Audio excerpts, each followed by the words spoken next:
Thanks for tuning in to the Drive On podcast, where we are focused on giving hope and strength to the entire military community.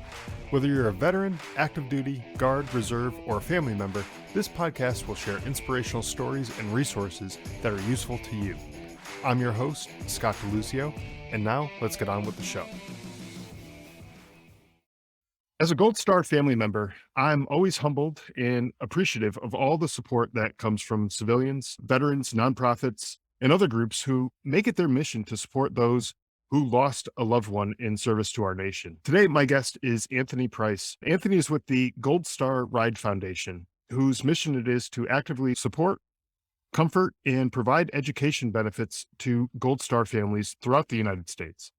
They provide these things directly with personal visits via motorcycle, and they support those other organizations that work to assist in the same activities that help support these Gold Star families. So without further ado, welcome to the show, Anthony. I'm really appreciative to have you on the show today.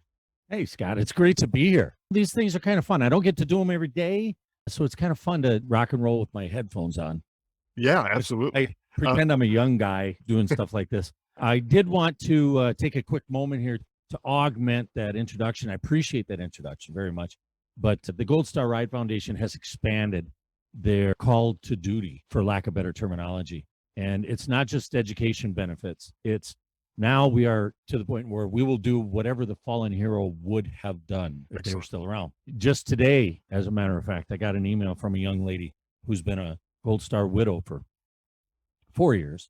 And her air conditioner went out in her house, and she's got 3 kids to take care of. So odds are we're going to step up there and make sure that that air conditioning is taken care of. It's late in the summer as this one airs, but it's the beginning of the summer as we're recording it.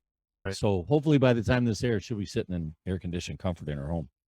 Yeah, I hope so. And that's an amazing thing that you guys are doing, is basically stepping in and filling in where that the Gold Star family needs that sort of support from the person who gave that ultimate sacrifice, made that ultimate sacrifice, and really did that for all of our benefits. And you guys are stepping up and filling in where they would have otherwise been able to help out with their families. So honestly, it really is, to me, a huge thing that you guys are doing. And I feel like it's an incredible effort that you guys are making. And I'm really appreciative of all the work that you guys do. Well, that's very kind of you to say.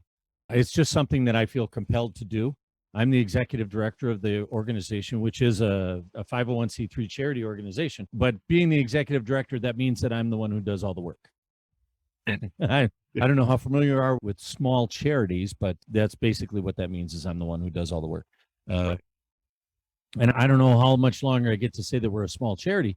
We have very little manpower. There's about 2 or 3 different volunteers that are getting everything coordinated with the tens of thousands of miles that we ride every year to the homes that we go visit and everything.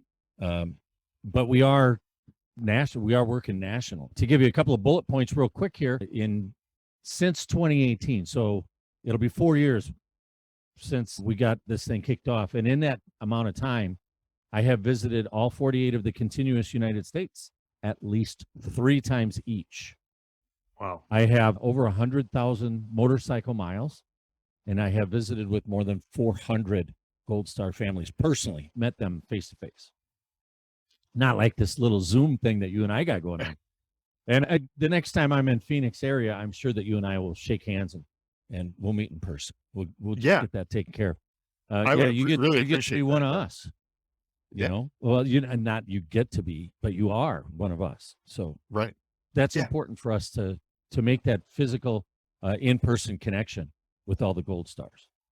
Yeah, and it's really amazing to me that you guys are going all over the country, meeting with all these people who, quite frankly, you don't know these people from anything, right? Not beforehand. As a rule, no, we don't know them beforehand. And that brings up an interesting point. Well, or probably indirectly brings up an interesting point. But we don't reach out to any Gold Stars. Mm-hmm. You being the exception when we reached out to you and we talked about this podcast. But we do not reach out to Gold Stars. We just sit and wait for Gold Stars to reach out to us. As I mentioned, the one that called up this morning, I got no idea who that is, no idea whatsoever.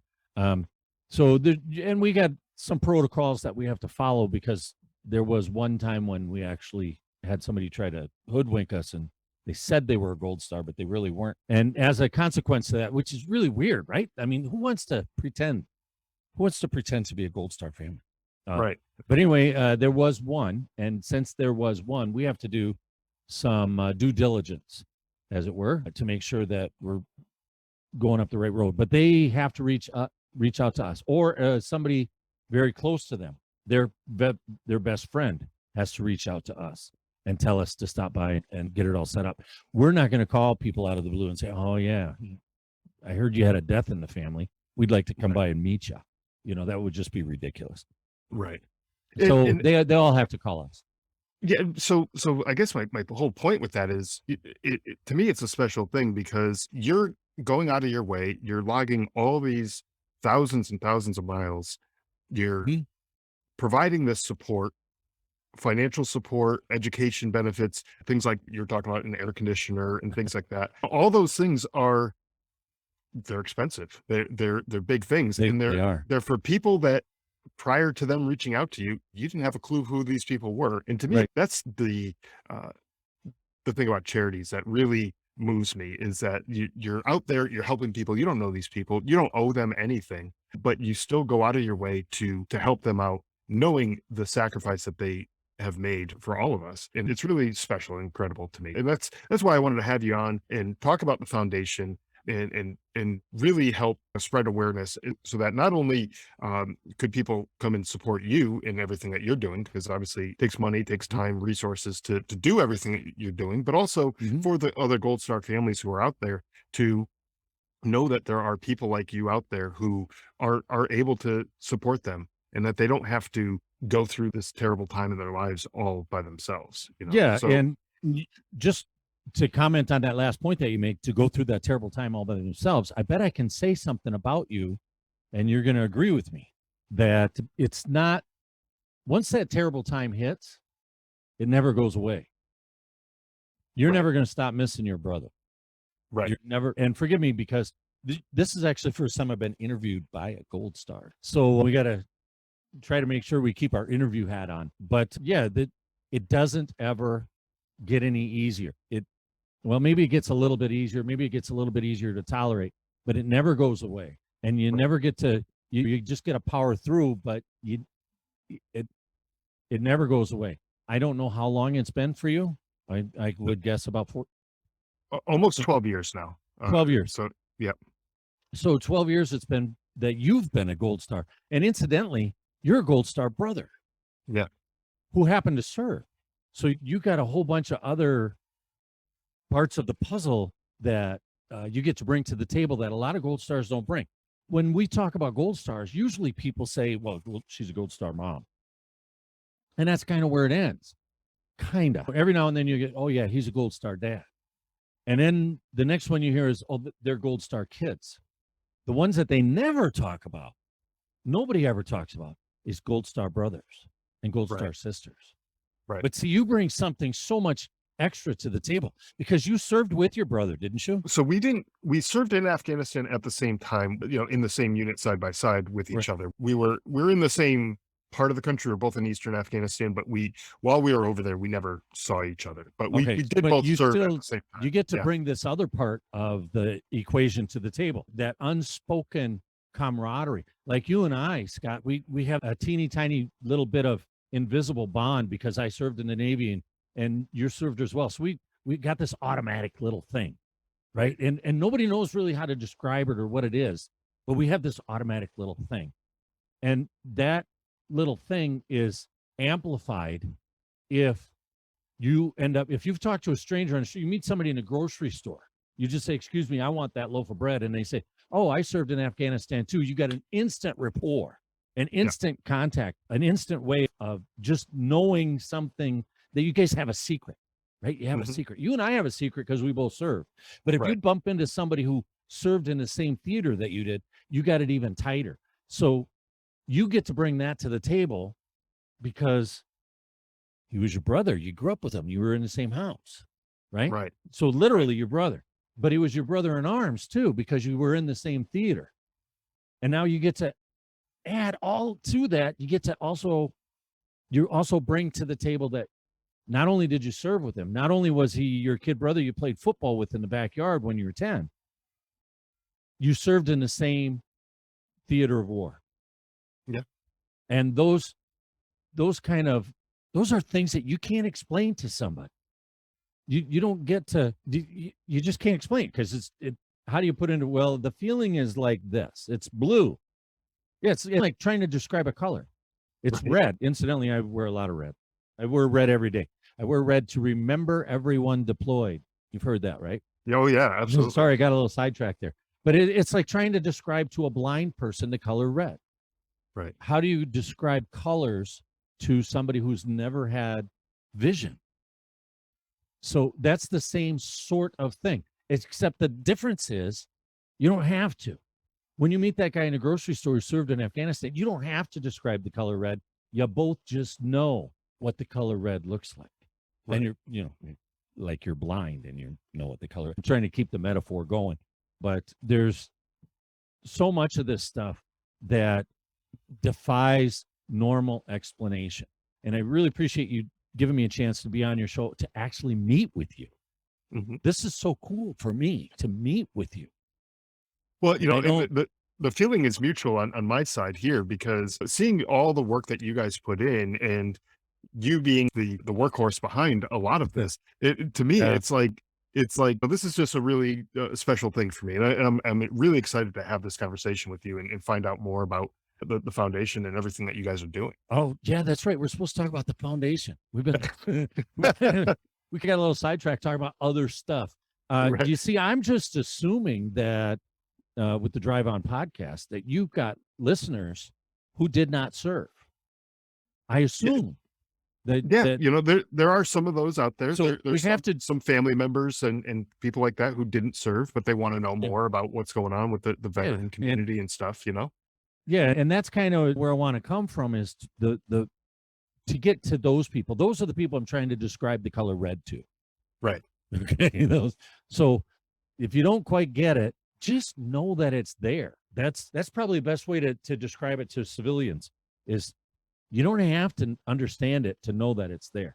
And knowing that it's there is a big deal. And the same thing is true at a different level, but the same kind of thing is true when we talk about Gold Star brothers, literal Gold Star brothers and Gold Star sisters. I meet with them all the time. I just met with somebody down in Florida along the Gulf Coast, a sister who lost her brother.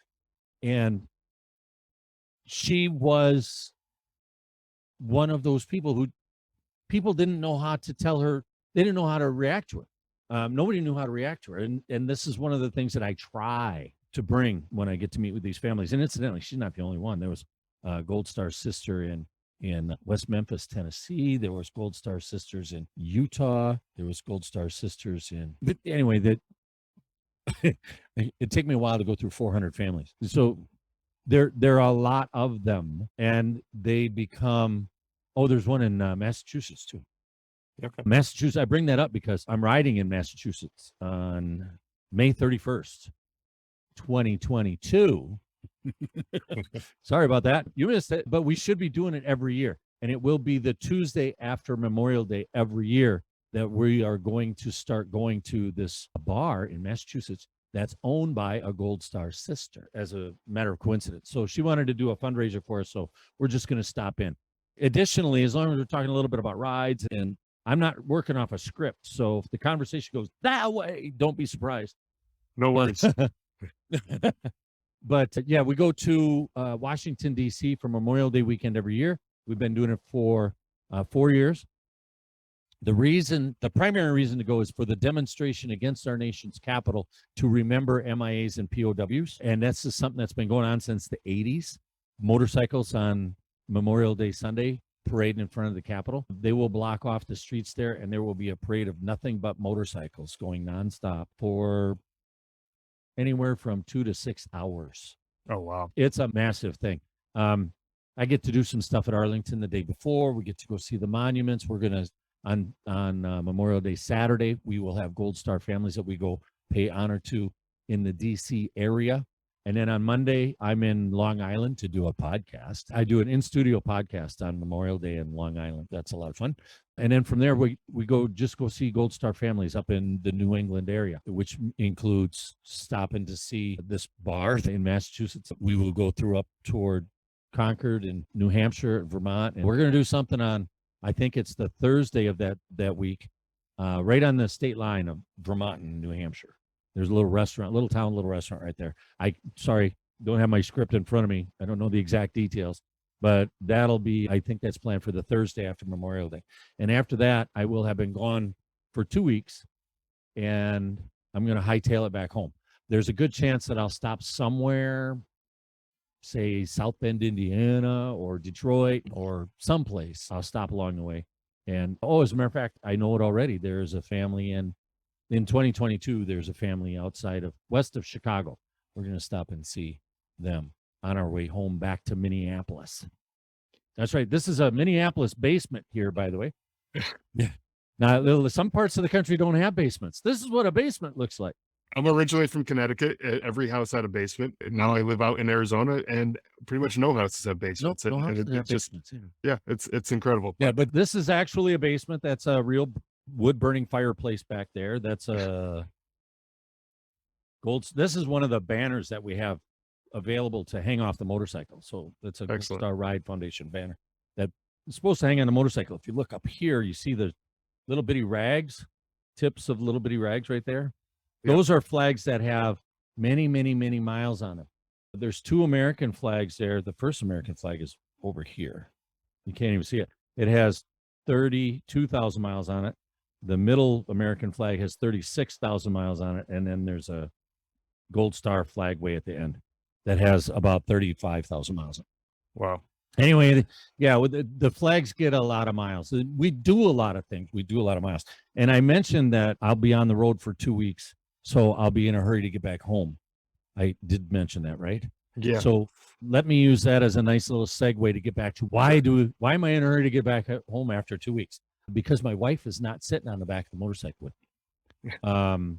She usually flies out to Washington, D.C. to spend that time in D.C. with me, but then we'll pick an airport for her to fly back because she's got her own job. So the reason why 2 weeks is a long time on the road is because when I first got this thing kicked off, when I first got started doing it, I left on July 2nd, 2018, and I got home on August 26th, 2018, more or less, give or take a day. I get them all mixed up.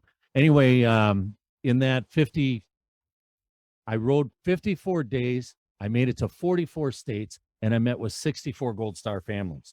I went almost 18,000 miles in that 2-week period. Oh, wow. And then I got home from that, and I spent a month making sure that my wife still loved me, and she let me back in the house. And she gave me the basement. No, I'm just kidding. I spent a month making sure she loved me, and then I sat down and I wrote the book. So this book, Yours Very Sincerely and Respectfully, and I'll hint on the title here in just a second, but this book is the story of the original reason for doing it, what it took to get the 501c3, getting a board of directors, and making sure that it was a good idea. The whole process of it's going to be a good idea. And I went to somebody and I said, hey, we need to go national with this ride. And they all burst into laughter. And they said, that'll never happen. Well, I've been to every state at least 3 times. So when we visit a family, I don't have any here, so I can't hold up the plaques that we give to the family. So sorry about that. Again, running without a script. When we visit a family, we leave them a little plaque, a little token of our appreciation and our memories that we shared together. And engraved in the plaque is something called the Bixby Letter. Now, the Bixby Letter was written by Abraham Lincoln to a woman who apparently lost 5 sons in battle during the Civil War. So it's commonly referred to as the Bixby Letter. Now, the first it's a 3-paragraph letter. The first paragraph talks about her and her boys, so we took that off because it's very, very specific. But the next 2 paragraphs are very genuine and heartfelt, and they're Lincoln-esque, and they're like, what's the word I'm looking for? That means it came out of the Bible. Scripture. They're very much like scripture. So those are engraved into the plaque, and Lincoln signed that letter Yours very sincerely and respectfully, A. Lincoln. So hence the title of the book, Yours very sincerely and respectfully, A. Lincoln. Now the book will have all kinds of neat things in it. I get to tell you about this stuff because this is a podcast, right? So it's long form. Yeah. I could just ramble on and on and on and on. So what you're going to find in the book is stuff like what it took to create the foundation and then what it took to go on the ride. And then it's not a chronological journey. You're not going to find, okay, July 2nd, this is what happened. July 3rd, this is what happened. It's not like that at all.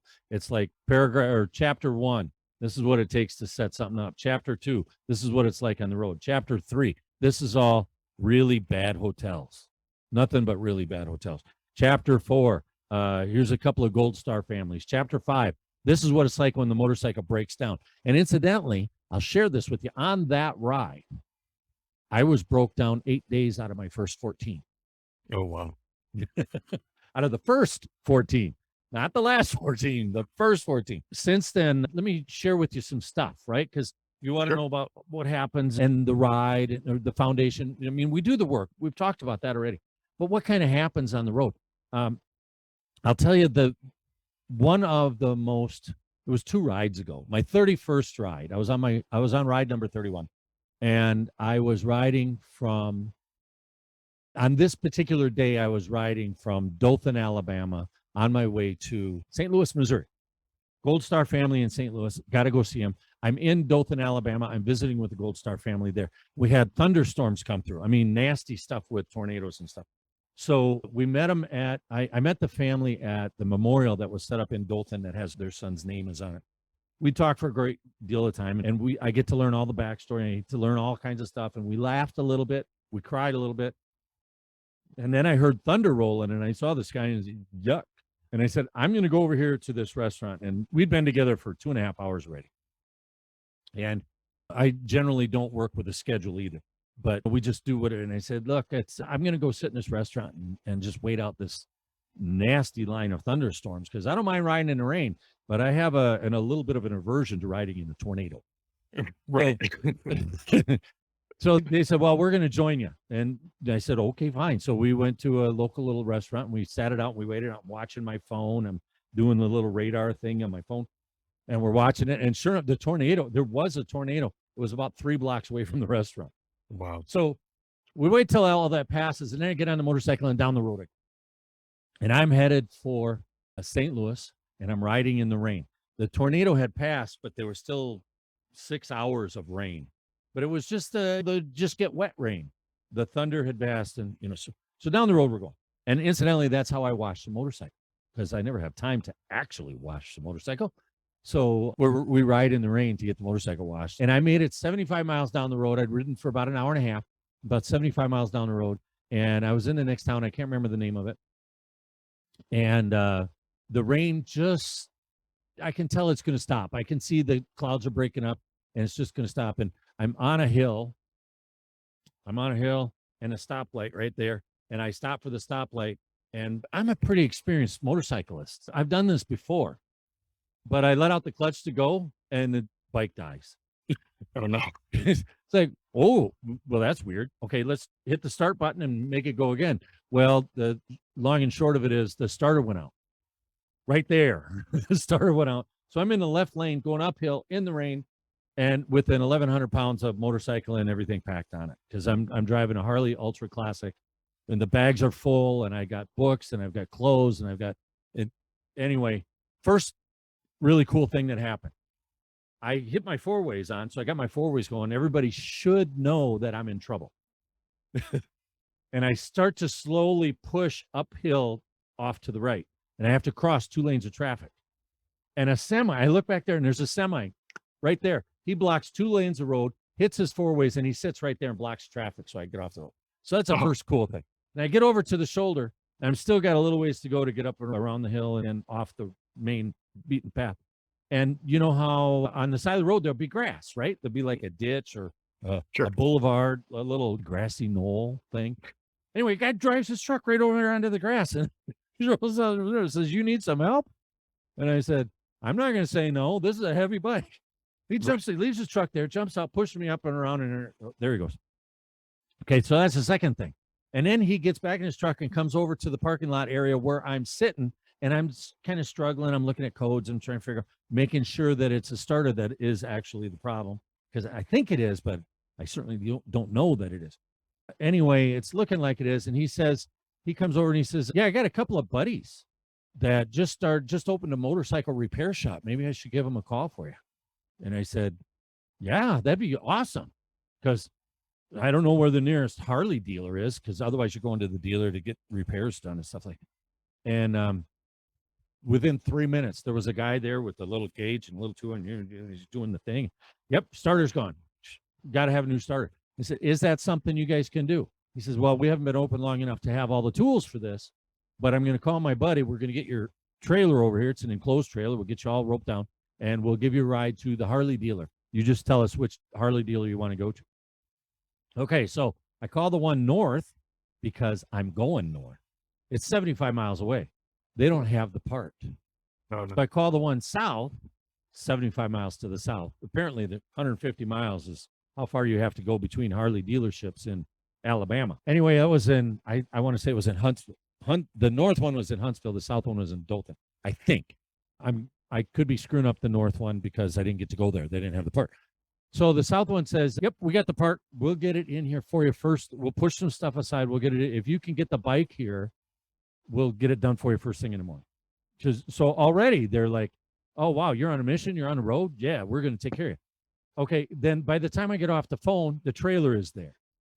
And now I got two guys helping me push the bike into the trailer.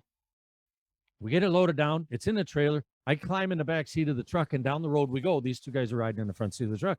And we're going down the road, and I said, you guys can't do this for free. I got to give you something for this ride.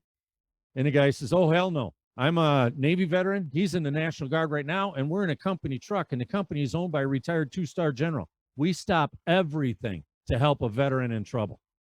Everything. You can't give us nothing. We're just going to get you there. We're going to see that you're taken care of. And that's all there is to it. I gave them each an autographed copy of the book. I didn't leave them with completely empty-handed, but they wouldn't take any money from me. So that's pretty awesome, and that's pretty cool. So we get to the dealership as they're locking the door. They're bringing the door down. Okay, door goes back up, bike goes inside, then they lock the door. These guys take me over to a hotel where I stay until the alarm rings at 8 o'clock in the morning, and it's the Harley dealer. Can we work on your bike? Yep, work on it, fix it. Okay, great. I'll see you in a couple hours. Hang up the phone. They're working on the bike. I take my time getting out of the hotel. 3 hours later, it's 11 o'clock in the morning, and I'm walking, I don't know, it's like 2 or 3 blocks. So I'm walking back to the Harley dealership to go get the bike. And I walk into the back door where the service area is, and I walk up to him and I say, yeah, I'm Gold Star Ride Foundation. The bike has Gold Star Ride stickers, like 19 Gold Star Ride stickers on it.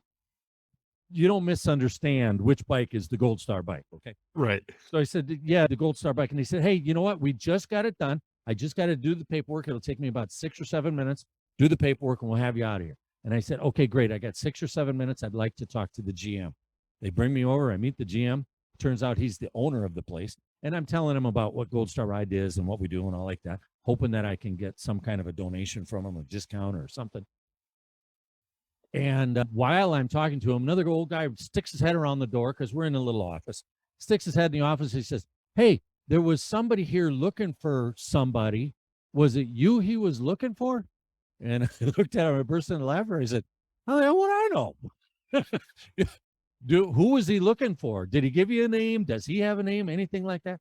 Okay, so here's a little bit of backstory that I forgot to tell you. When I was in the hotel, I got onto social media, got onto Facebook and doing stuff. And when the motorcycle broke down, I did a quick 30-second video. And I posted it up on Instagram and Facebook and Twitter and Tumblr and all. Anyway, so I got that out there. A 30-second video said the bike is sick. That's all I said. Bike is sick. In the hotel room, I got a Facebook message. And I don't do Facebook on my phone at all, right? So if I'm doing Facebook Messenger or messages through Gold Star Ride Foundation, all that stuff is done on my computer. And that means I have to be sitting down and doing. Anyway, so I get a message that says, I saw you were broke down and I'd like to come and pay for the parts. I'd like to come and pay for your repairs. And I said, well, gee, okay. And this kind of stuff happens all the time. I know nobody's going to show up. They're not coming. Now, fast forward is the guy comes in and says, somebody came in. Now we're in the dealership again. Somebody came in looking for somebody. Was it you he was looking for? How the hell do I know? Anyway, the owner and I said, well, let's go find out. So the owner and I walk around the corner, and he had this guy, his name was Ricardo, came in the front door at the exact same time that I went in the back door. That's how in and he says, hey, yeah, I'm Ricardo. I'm here to pay for your repairs. And I said, huh? Where did you come from? He said, he told me the name of the little town. And I said, that's near Kissimmee, Florida. And he says, yeah, that's where I came from. I said, you had to be on your motorcycle since 5 o'clock this morning. He said, yep, that's pretty much it. Got on about 5:15. I said, what kind of bike you riding? 883 Sportster. Okay, I don't know how familiar you are with motorcycles, but an 883 Sportster is not the bike to ride 5.5 hours across Florida and half of Alabama. And that's what he had done. 5.5 hours. Wow. That's like stopping for gas like 4 times on a Sportster, and an 883 Sportster at that. Anyway, he had it his way. He came all the way up from Florida to pay for my repairs on the motorcycle. So while I was talking with him, the owner of the thing went back to, he says, I'm going to go back and talk to the guys at the service department about your bike. And he comes back and he says, yeah, your bike's already, paperwork's already. I knocked 25% off it because of the work that you're doing. He went back there and, yep, sure enough, he paid for the new starter. And that's what it was. And then he and I went off, and he was a Navy veteran, but he and I went off and we ended up talking for 90 minutes or so before I hit the road. And I got on the bike. When we parted company, I got on a bike and I'm tooling down the road. The sun was shining. It was a beautiful day as opposed to the rain from the day before. And I'm thinking, wow, this road looks a whole lot better in the sun than it did in the rain, because I had done the same trip from Dothan, Alabama northward.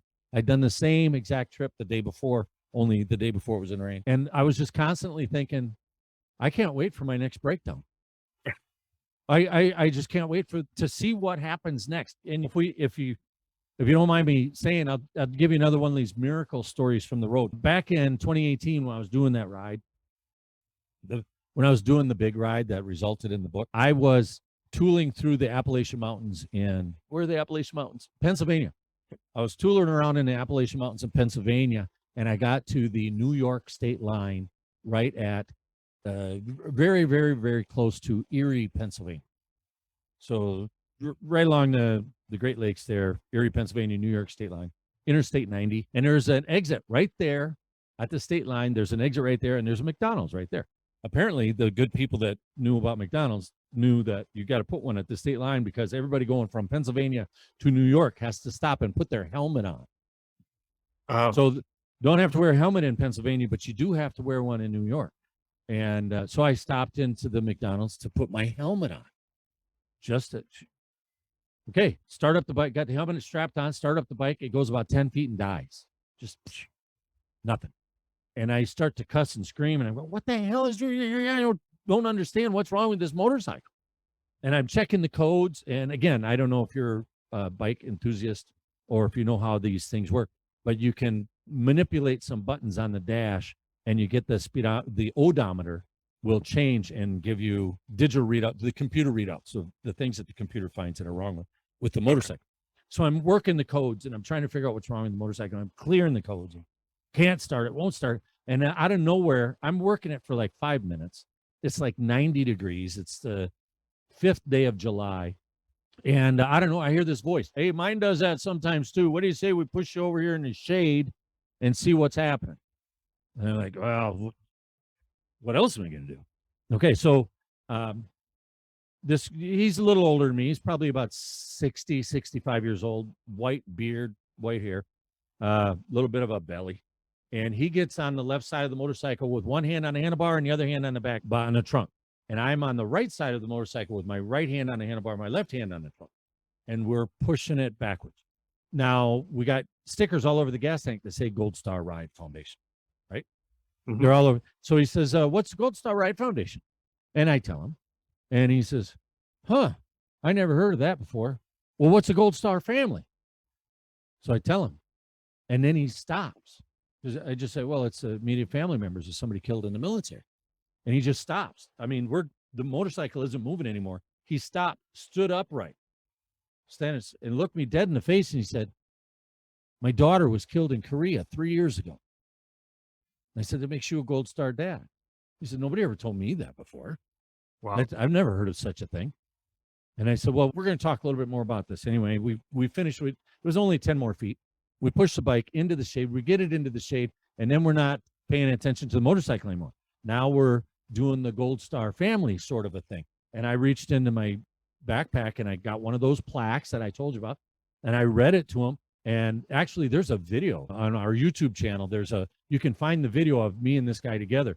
And he's crying, I'm crying, and we got crying happens a lot in this game, which is why I like to just throw the barbs out every now and then that create a little bit of laughter, because crying is so everywhere. Anyway, we finish up the thing, and we probably spent 15, 20 minutes talking about his daughter. He told me everything there was to know about his daughter. And then he says, I got grandkids that are waiting for me. So we got to try and figure out something with this motorcycle. Cause I got to go. And I said, oh, well, right. So lock down the trunk, put on the helmet, lock it up the helmet. And I straddle the bike and I get on it. I hit the button. It goes, vroom, starts right up. And I drove all the way to Buffalo without stopping. Wow. There might be some speculation as to why the motorcycle stopped and why it started again, but I like to say that it was one of those little coincidences where God was too busy to take a bow. But yeah, those kind of things, they happen all the time, and I love telling the great stories. And there's a ton of great stories. There's a ton of them in the book, but there's twice as many. There's already talk of, my wife has been saying, you're going to have to sit down and write a sequel, because I got a lot of stories to tell. But, we talk about all of this stuff and the work that we do and the lives that we change, and it's all good and fine and wonderful stuff. And I'd like to, if you would let me, I'd like to shift gears a little bit and talk a little bit about a story that's not quite as cheerful and joyful and filled with one of those little miracles where God was too busy to take a bow. It was the end of July. I want to say the 31st day of July, and I was riding somewhere in the middle of the United States, and it was hot. We it was one of those days where you really have to wonder. Well, okay, I'm not going to make a joke about global warming here, but anyway, it was hot, and I had been riding for 29 days straight. Incidentally, when I did that long ride, the average was 307 miles a day, 7 days a week for 8 weeks. That's a lot of riding every day. Some of the days were 650 miles, 700, 800 miles, and some of the days were 150 miles, but 307 miles a day, every day, 7 days a week for 8 weeks. So I'm somewhere in the neighborhood of the end of 4 weeks of this. And there was no training. I didn't go to boot camp to learn how to do this. I just jumped on the bike and left. So it's not like I was conditioned to be doing this ride. I was dragging. I was really beat, but just powering through every day. And a woman had contacted me through email saying, you have to meet my best friend. She's a Gold Star mom, and you have to meet my best friend. And it's okay, well, we'll set it up. We're going to do lunch. And then we set it up at a restaurant where we could do lunch with this Gold Star mom, and there was 2 other Gold Stars there too. There was a Gold Star son and a Gold Star brother, another one. So the 3 Gold Stars were there to meet me, and there was a handful of friends that were there as well. So I think there was about 8 people sitting around this big table at the restaurant, and everything is going along fine. And incidentally, this was before I did any vetting to determine whether or not I was going to go see a true Gold Star or somebody pretending to be a Gold Star. So I had no clue. All I knew was Gold Star mom. That's it. That's all I knew. I didn't know his name. I didn't know what branch of service. I didn't know anything. Anyhow, she's sitting immediately to my right. The other Gold Star is sitting across the table, and the other Gold Star is sitting at the end of the table down there. And we're all just casual nattering that you have when you got a bunch of strangers together having lunch for the first time. Oh, I think I'm going to have the onion rings. Oh, hey, how are them green beans, huh? Pretty good, eh? That kind of stuff. And then out of nowhere, I don't know if it was out of nowhere, the Gold Star mom sitting right next to me puts her fork down and both hands sitting on a table on either side of her plate. And she looks me dead in the face and she says, I just don't understand why my son would take his own life. Hmm. And I said, he didn't take his own life. That was a sniper's bullet from 7,000 miles away. And everybody was at that point, everybody's in tears. It just kind of happens. You get the waterworks are coming. And after a couple seconds, somebody said, yeah, that's right. And wouldn't it be nice if the government didn't send our boys off to battle? And boy, those French fries are really good. And then we went back to the same old thing. And 45 minutes later, hour later, something like that, we kind of knew it was time to go. We posed for a couple of pictures. We hugged everybody goodbye and we parted company. And I got back on a motorcycle and down the road I went. And it was surreal. It was more surreal than usual. It's always a little bit surreal when I first get on the motorcycle, especially when I'm riding alone. Mhm. Okay, so it's a little surreal. I'm going 70 miles an hour, but it feels like 10. And I'm tooling down the road and an hour passes, but it feels like 2 minutes. And it's just eerie. And down the road, about 350 miles later, I stopped and met another Gold Star family, and we did some things and stayed in a cheesy, crappy hotel. Next day, I went down a couple hundred miles, and next day, a couple hundred miles more. And I was somewhere between 1,700 and 1,900 miles away from that Gold Star way back there. And I had visited with probably 6 more families or 8 more families since then. But I checked into the cheap hotel, and this was a bad hotel. I remember this hotel very well. That it wasn't a hotel at all. It was a motel, first of all, and it was in such disrepair that the button that you pull in the shower to make it go from filling the bathtub to having a shower up over your head, that button was gone. So there wasn't even there. And there was a couple of holes in the walls, and there was a crack when I closed the door, there was a crack between the door and the wall, in the door jamb and the wall there. It was a crack big enough for me to push my finger all the way through it. Oh, wow. So this was a dive, man. This was a dumpy place.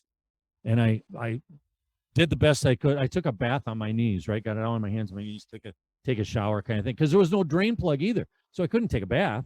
So I had to take a shower from the little spigot. Anyway, got all done with that.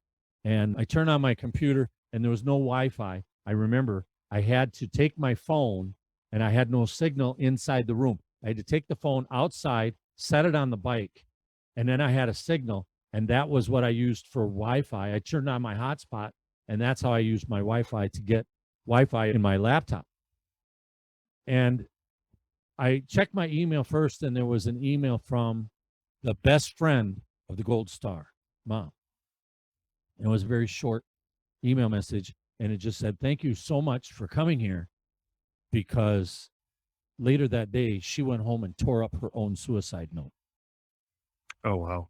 And when I read that, I just put my face in my hands and cried for a while. But if there's ever a question of why I do the stupid, crazy, zany things that I do, that's the answer to the question of why do you do it? That was going to be one of my questions. And I think that was the perfect way to answer that, because there are people out there who just don't know how to keep going on without their loved one. And when you There show are them, lots of them. yes, yeah, exactly. And when you There are way show too many them, of them.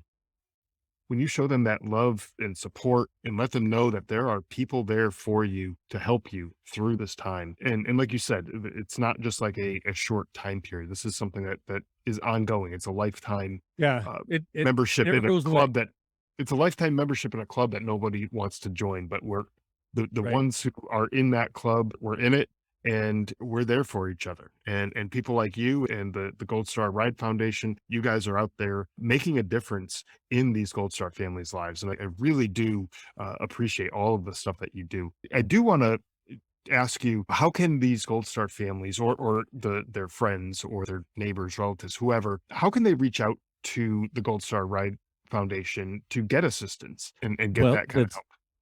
I love that question. Now I get to talk about how to reach out to us. goldstarride.org is the website. That's our website. You can learn some of these stories. You can learn some other stories. There's a bunch of videos there too. But goldstarride.org, there's a place to donate on there. There's a congratulatory message on there from, shoot, Hercules. Who played Hercules on TV? I should I'm drawing a blank know on this the name. because he's from Minneapolis. He's from the suburbs out here. Kevin Sorbo. There it is. Yeah. Yeah, Kevin Sorbo. So he gave us a congratulatory message after finishing 10 rides. So as of this airing, let's see, we got 32, 33, 34. I will have 35 rides done when this, I'll have over 100,000 miles too. So little things like that are on the website, goldstarride.org. You can make donations there. You can buy copies of the book there. You can buy copies of the book at amazon.com. And I also recently learned you can also buy it at barnesandnoble.com.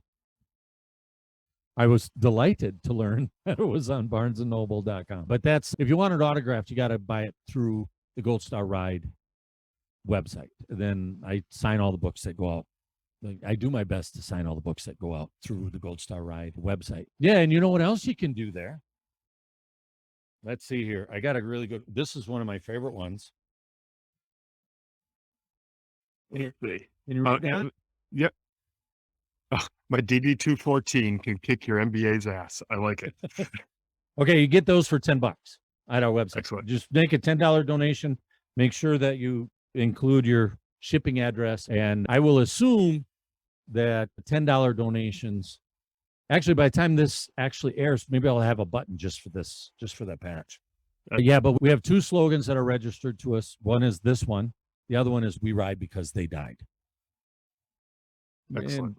And, yeah, we just do our best. It's kind of weird. I am the executive director, which means I have to wear a lot of hats.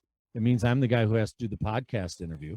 It means I'm the guy who has to call all the corporations for sponsorships and donations, most of which say no. They just, it's amazing how easy it is for corporations to say no. But so I'm the one who has to do all the fundraising activities, as well as I'm the one who has to ride the motorcycle that breaks down. And I am the one who gets to meet. The best part of what I do is I am the one who gets to meet the families. You have a lot of, like you said, a lot of hats that you wear. There's a lot of things that you do.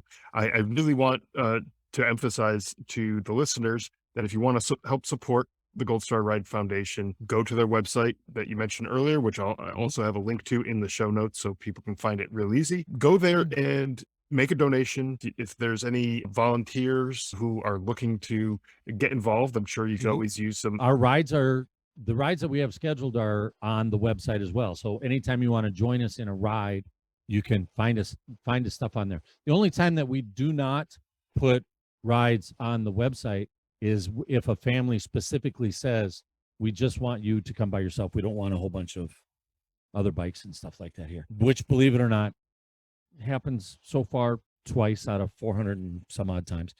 But so it does happen once in a while. But that's how you find out where in the country we're going to be riding next and how you can join us. Excellent. Yeah. And so definitely check out the website.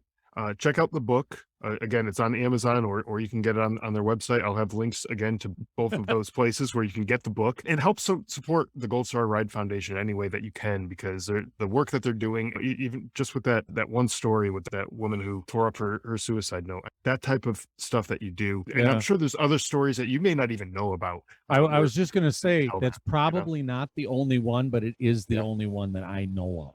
Right. But I have to be the one who toots my own horn. So forgive me for if it comes across as any kind of arrogant or anything like that. But I know what it's like to meet these families firsthand. I know what it's like to hang out with you. We have given you an incredible disservice. You personally have been receiving an incredible disservice because we had to do this like it was a podcast, not like it was a Gold Star family visit. But I know that one of the things that we like to say is, for at least a couple minutes, we help them carry the load.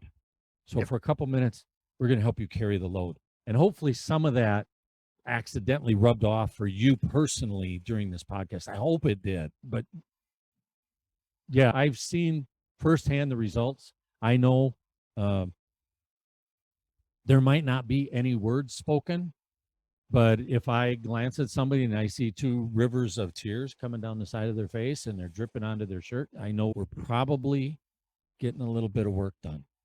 We're Sure. probably getting something done. Exactly. And Well, as long as I keep seeing that, and I have yet to make any acquaintance with any gold star, yourself included now, where there weren't tears coming down somebody's face. sure. They come down mine a lot, but they come down, the tears just come down. And tears are very therapeutic. I've long said that tears are the result of extreme emotion. They're either extreme joy, laughter, you can laugh hard enough to be crying, or extreme sadness. And therefore, because they come out of such extremes, tears should be revered a little bit. You got to pay close attention to tears because it's only through extreme emotion that they come down.